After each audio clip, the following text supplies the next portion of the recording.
we're back inside, and I just want to show you how I clean my kind of clothing for beekeeping. So we have a fencing veil with attached jacket. Rarely ever wear that one, to be honest. We have a pair of gauntlets which are very thick nitrile rubber with canvas gaiters. Again, don't really ever wear them, but it's the sort of thing that when you need it, nothing replaces it, so it's good to have them even if you intend to not really wear any protective gear when you're handling your bees. And then if I've got friends or family who are helping me, I have a couple of hat veils, so just round veils, really simple, really cheap, for visitors or people I'm showing the bees to. And they obviously can't go in the washing machine because they've got metal in them and they're too big. So I just fill the sink with some hot water and add some kind of clothing whitener, or I don't know, basically like an additive that you'd put in your washing machine to help your clothes clean. So it's called Formyl Oxy Action. Don't really know, but the main thing is it hasn't really got much of a fragrance, so they don't add perfumes to it. So that's important because the bees hate anything with a strong smell apart from flowers. So everything can be squished down into the sink and get it all nice and wet. These are going to be a bit of a mission. Get them to go in there. So, it's got a little bit of a fragrance, but not very strong. I haven't used this one before. Normally I just use a different soap that doesn't have any smell. That one's got a very slight sort of bleachy smell, but not strong at all. I'm sure once you've dried them off, they will, that smell will disappear. So give everything a good soaking, and then you just basically leave it like that for a couple of hours, and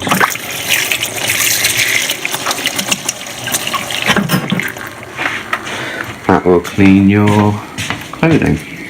Now, as for your beekeeping tools, you have obviously smokers. They get all gummed up and the lids become difficult to open and close due to that resin build-up.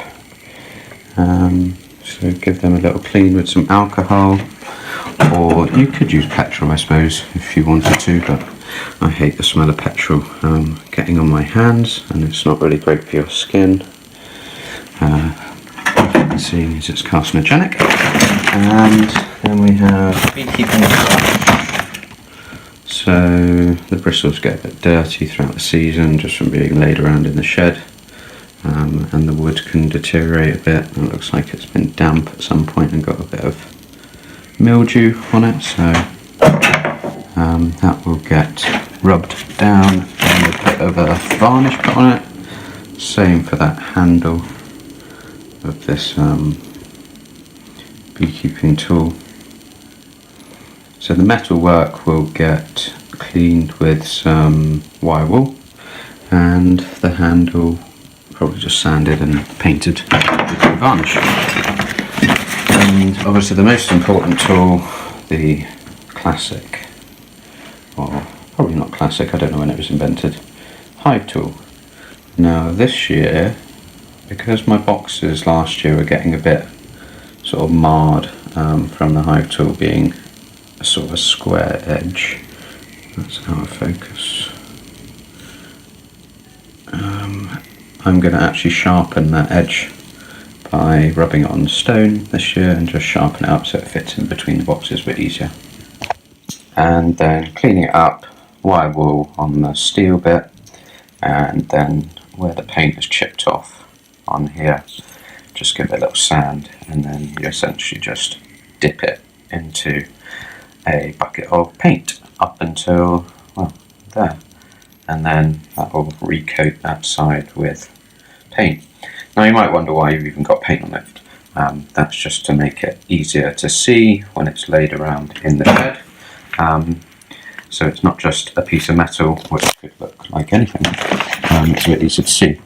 And the final thing that I have, it doesn't really need cleaning to be honest, but whilst it's here I might as well give it a wipe over the cloth, is a cheese wire. Now, why do you have a cheese wire for beekeeping? Well, to save you having to crack the boxes apart with the Hive tool, you can just run the cheese wire straight between the boxes, and that cuts any burr comb and stuff to make it easier to get your boxes apart without cutting or trapping too many bees. Now these top bar hives have starter strips on some of the bars, and if they look clean and they're fine, I'll probably just leave them. But as you can see, you do get a bit of sort of mildewy propolis and stuff building up. Sometimes you get spiders making little nests in unused boxes, so this is a chance to just kind of clean everything up before spring. So other things that you want to just check when you're maintaining your equipment: obviously the paint, you don't want any cracks in it that could let water into the wood, because this being not cedar, it will actually rot, and any little nicks or cuts, let's try and focus that, like that, will let in water, so just sand that down or break it off, and then paint it, and that'll keep it protected. All of your screw holes and things want to be filled nicely with a bit of paint, stop the heads of the screws rusting or water running down and rusting the screw inside. And it's just dirt and stuff, so you just want to clean all that off and paint it. So here is the equipment you'll need to, or the equipment I use to maintain my bee boxes and bee equipment, the woodwork anyway.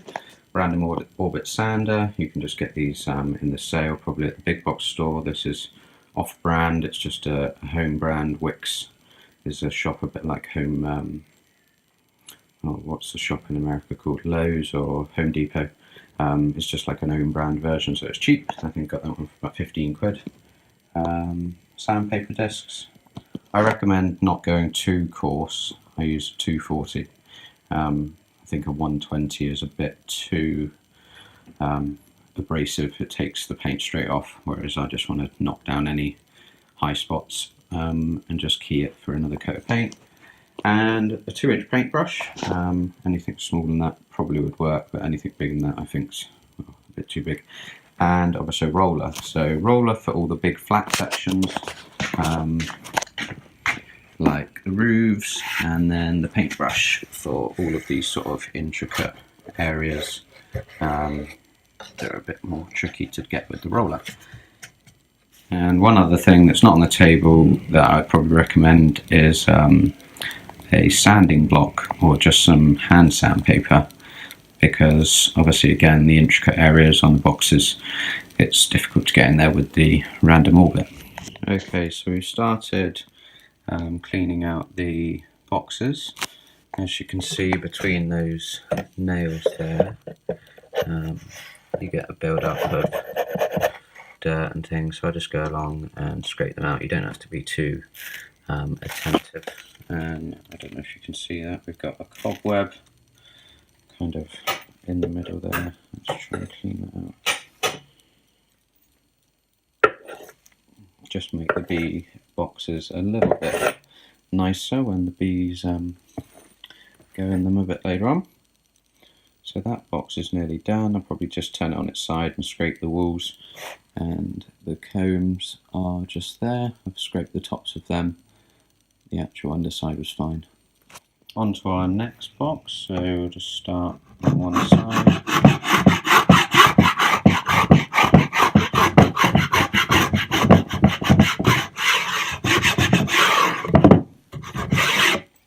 Okay, one's done. So that one has actually not got a starter strip, but the bees had some comb on there at one point.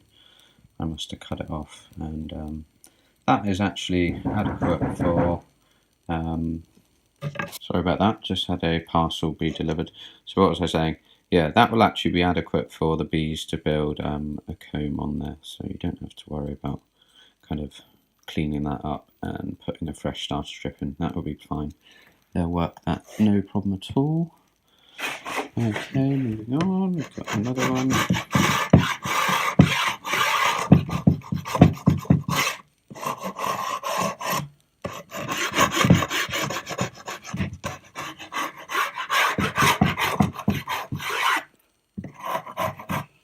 What have we got under here?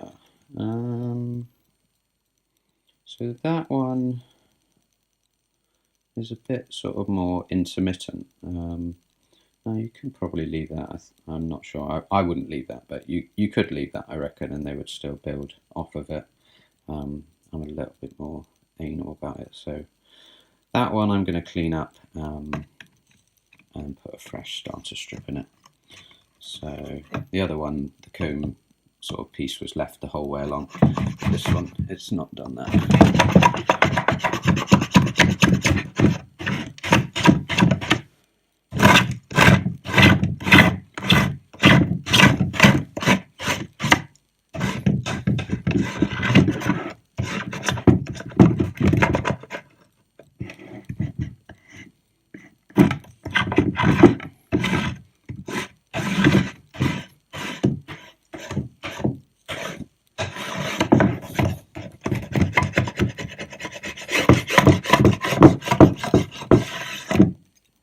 Okay, that one's clean enough. Just knock any bits off. Okay, so now you can see that we've got our top bar with some wax down in there. I won't bother scraping that wax out. What I'll do is just run a little blowtorch across the top when I put my new starter strips in, and that will kind of melt and then set around the starter strip that I just push into the little groove. Okay, I'll carry on with this and we'll see you. You also want to scrape the underside of your feeders. I've just done this one. These ones are made of melamine, so using just your Hive tool seems to scrape all the propolis off pretty easily. And that's how you do that. Here's another little tip that I came up with, and most beekeeping tools have this little slot in them. I have absolutely no idea what that is for, so if you know what that is for properly, then let me know. But what I use it for is, in beekeeping, staples are one of your best friends. So obviously you sometimes need to take them out. So what I do is just kind of put the staple, one end of it's taken out already, put one end of it in, and then just lever it, and you can pull the staples out like that. So that's what I use that part of the Hive tool for. That's probably not what it's made for, but that's what I use it for. Here's a really nice example of a top bar that had a full comb hanging down from it last year, but when I harvested it, I cut the comb off of the top bar in a V, so it creates a nice starter strip without me having to kind of put my own starter strip in. It just uses the comb that the bee, or the wax that the bees provided, and the way I cut it allows it to help form the new comb for next year. Last year I got a few of these quick release Hive clamps. I'm trying to do this one hand. So essentially what they do, just a metal piece of spring steel, they allow you to kind of lock your box to the floor, so if you're carrying them around or anything, you don't have to hold onto the floor, you can hold it by the handles. This year I bought a few more, so in another video I'll show you how to installed these little quick release clips. Here we've got all of the boxes scraped, and scraped the floor, scraped all the combs. Obviously lots of them have foundation strips on them. I'll just leave them, they'll be fine, they'll be able to work with those. A couple of feeders there scraped, and the roofs, well, they didn't really need any scraping, so they're just ready for paint. Next thing I want to do is prepare to clean these smokers. So, as I said earlier, you get quite a bit of muck where the lid joins the body of the smoker, so that's a 7-inch smoker.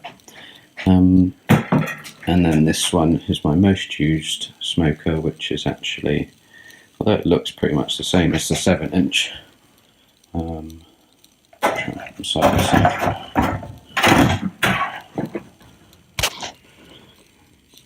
There we go. The 7-inch is wider and has the American top, and that has the European top. So that one is probably 3 inches wide.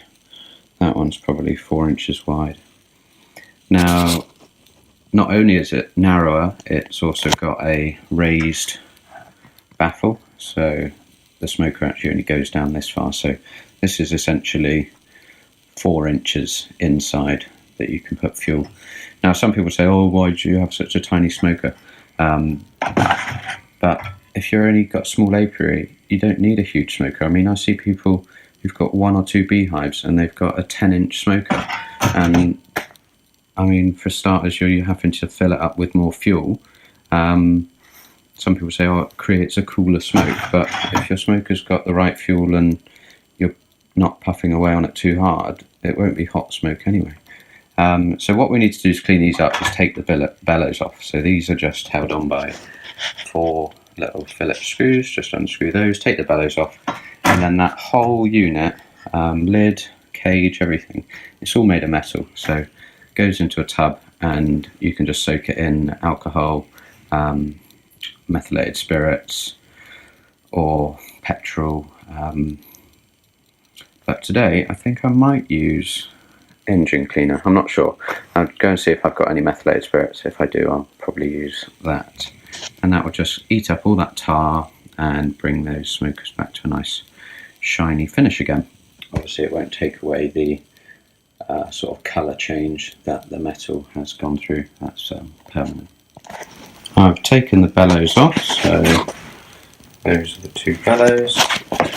I've also taken the fire grates out of each smoker, so you can see that's the fire grate for the 7-inch, and that is the fire grate for the sort of 4-inch one.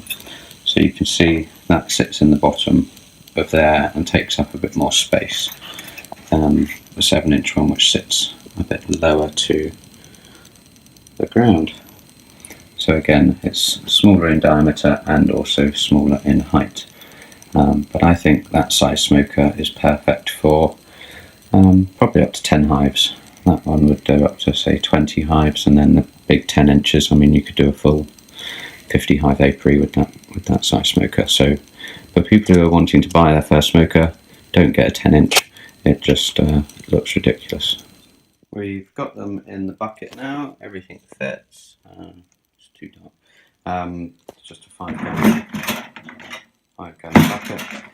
Put our solvent of choice in there with the smokers, and then let them soak. Here is the smokers. They're soaking in the bucket. And what I've used today, I couldn't find any methylated spirits, and actually I didn't have any cans of petrol laying around. I used Clean Streak, which I don't have a clue where it came from. It might be my brother's, he's a plumber. And what that is a concentrated non-streaking all-purpose cleaner and degreaser, is what it says. And you add about half a pint to a bucket of water, and you leave the smokers in there. Let's see how they're getting on. They've only been in there about an hour. Obviously you can see I've got a sponge. Oh, that looks pretty good to me. It's already breaking it down. The rim, I did actually give that a little scrub with the green side of the sponge, the sort of scratchy side, and yeah, it just came straight off. I also stuck in a hive tool and a comb cutter. Just thought I can't really be bothered to find any wire wool, and I'm sure that will wash it off. Obviously make sure you rinse it off, because I imagine that's quite toxic. If it can eat through that tar and resin that quickly, probably won't need to leave them all that long. What I've done here is the water got a bit too cold, so I drained it out and put in some fresh. Going back to the smokers, obviously what I said earlier about the big 10-inch smoker, it wasn't dissing that smoker at all. I mean, the 10-inch Dadant smoker is one of the best smokers you can buy, but for 90% of beekeepers, it's just beekeeping sort of bling, basically. It's like wearing a big gold chain around your neck or a Rolex. You don't need to spend 70 quid on a smoker. I mean, that little 4-inch probably cost maybe 12 quid, 10 quid, I don't know, not a lot, and that is completely adequate for probably nearly every single hobby beekeeper out there.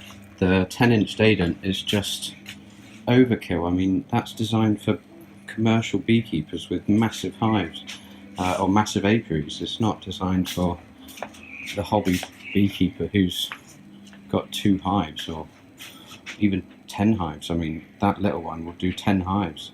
The 7-inch is what most people get in their kind of beginner kit, but yeah, I mean, I'm not having a go at the Dadant smoker. It's a lovely smoker, but it's just enormous. I mean, why would you carry that around with you? It's heavy, it uses more fuel.